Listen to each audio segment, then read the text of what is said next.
어느 날 갑자기 찾아온 참을 수 없는 턱의 통증. 찌릿하면서 확 이게 여기 차라리 죽었으면 하는 느낌이. 통증의 증상도 다양해 환자들은 이 병원 저 병원을 헤매기 일수로 하는데 저는 아픈데 왜 자꾸 이상이 없다 그러잖아요. 병원 가면. 턱이 아픈 이유는 무엇이고 과연 어떻게 치료할 수 있나? 턱 관절이 나빠질 수 있는 여러 가지 요인이 생활 습관 중에 있는 거기 때문에 그 습관을 고치는 건 환자 본인이 스스로 노력을 해야만이. 일상의 소소한 습관들이 문제가 돼 일으킨 심각한 턱의 통증. 지금 당신의 턱은 건강하십니까?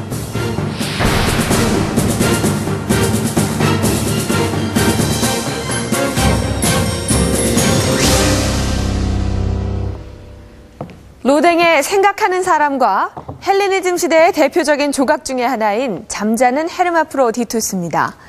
이 두 작품 모두 독특한 자세로 사람들의 눈길을 끄는데요.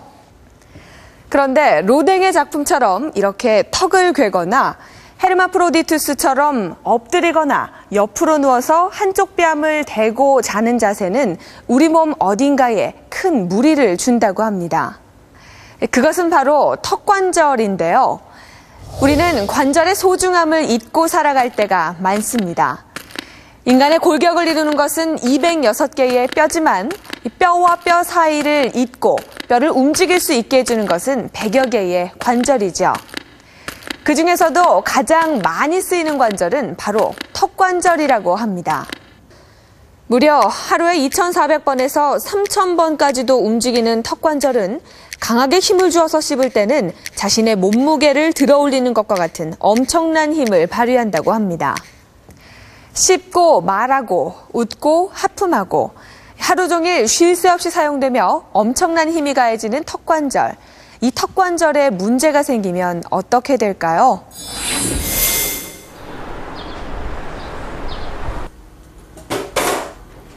평범한 전업주부인 박양순 씨. 언제부턴가 가족이 먹을 음식과 자신이 먹을 음식을 따로 준비하는 것이 일상이 됐다. 김치 하나를 먹어도 줄기 부분은 다 걷어내고 연한 잎사귀 부분만 고른다. 그마저도 거의 다지다시피 잘게 썰어야만 한다. 이렇게 해서 국물을 먹는 거죠. 일부러 연한 잎사귀 부분으로 지금 예, 일부러 이거 제 거예요. 이 줄기 부분은 안 드시고. 저는 그거는 잘 안 오케이. 박양순 씨는 질기거나 단단한 음식을 전혀 먹지 못한다. 반찬이라고는 언제나 새우젓이나 생선조림 같은 부드러운 음식들이지만 아무리 그래도 그녀에게 식사는 항상 전쟁이다.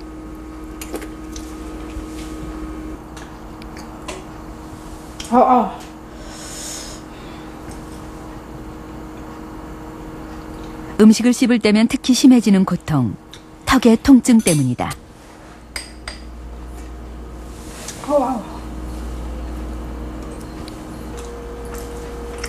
온몸을 움찔거리게 만드는 강렬한 턱의 통증. 결국 오늘도 박양순 씨는 채 몇 숟갈도 뜨지 못한 채 식사를 포기하고 말았다.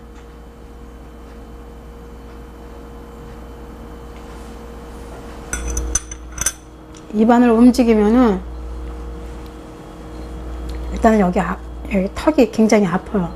턱이 아프면서 이 귀젖이는 데서부터 시작해가지고 침 삼킬 때, 음식 남길 때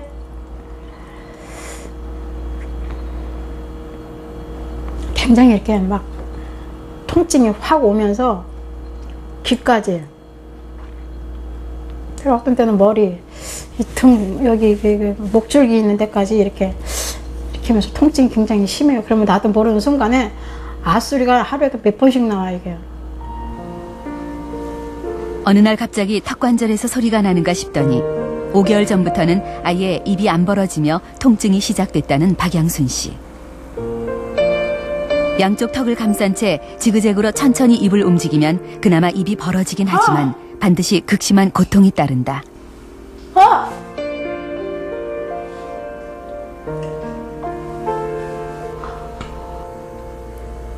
턱의 통증은 잠자리에 들 때도 마찬가지. 어떻게 누워도 사라지지 않는 통증 때문에 밤을 지새운 일이 한두 번이 아니다.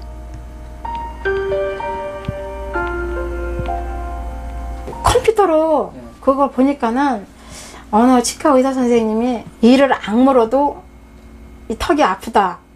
그걸 봤어요, 제가요. 그래서 제가 입으로 이렇게 말았어요. 혹시 내가 이를 꽉 물어서 그러는 건가 해서 이거를 물었어요, 이렇게요.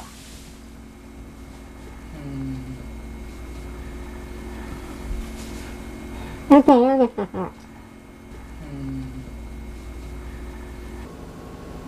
60평생을 살아오면서 한 번도 경험해보지 못했던 종류의 통증. 침만 삼켜도 밀려오는 통증은 박양순 씨의 삶을 완전히 바꿔놓고 있다.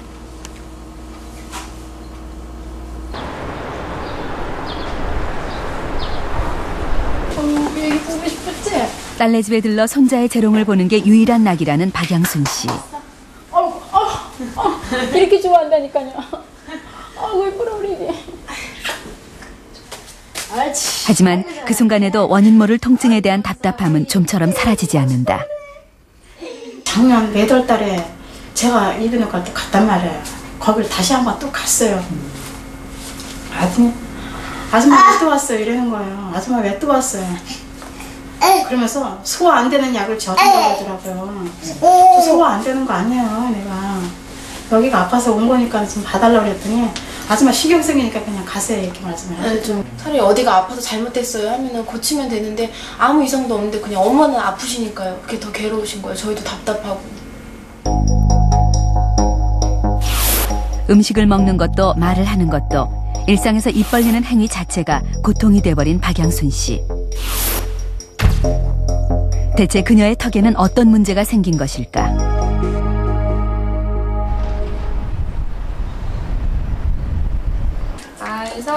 박양순 씨와 함께 한 대학병원의 구강내과를 찾았다. 치아와 턱관절의 상태를 알아볼 수 있는 파노라마 엑스레이 촬영을 했다. 턱관절 디스크의 상태를 알아보기 위해서는 MRI 촬영을 했다.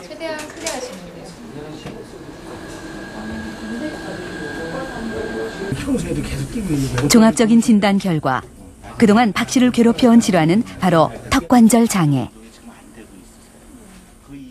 이렇게 이제 왼쪽 관절처럼 경계가 명확하고 하얀 선이 이렇게 잘 보여야 돼요. 네. 여기 이제 정상적인 턱관절의 그러한 외형이라고 보면은 오른쪽 관절은 이 부위가 조금 약간 경계가 좀 불명확하고 약간 뼈가 약간 손상이 되는 초기 단계, 많이 파괴는 안 돼 있으십니다. 지금은. 이렇게 되기까지 박 씨의 턱관절에선 무슨 일이 일어났던 것일까? 턱관절은 바로 귀 앞의 머리뼈와 아래 턱뼈가 만나는 관절로 인대와 디스크, 근육 등으로 구성된다.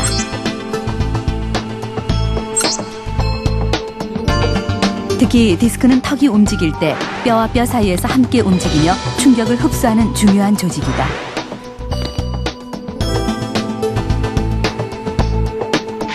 턱관절 장애는 이 디스크가 원래 자리에서 이탈하면서 생긴다.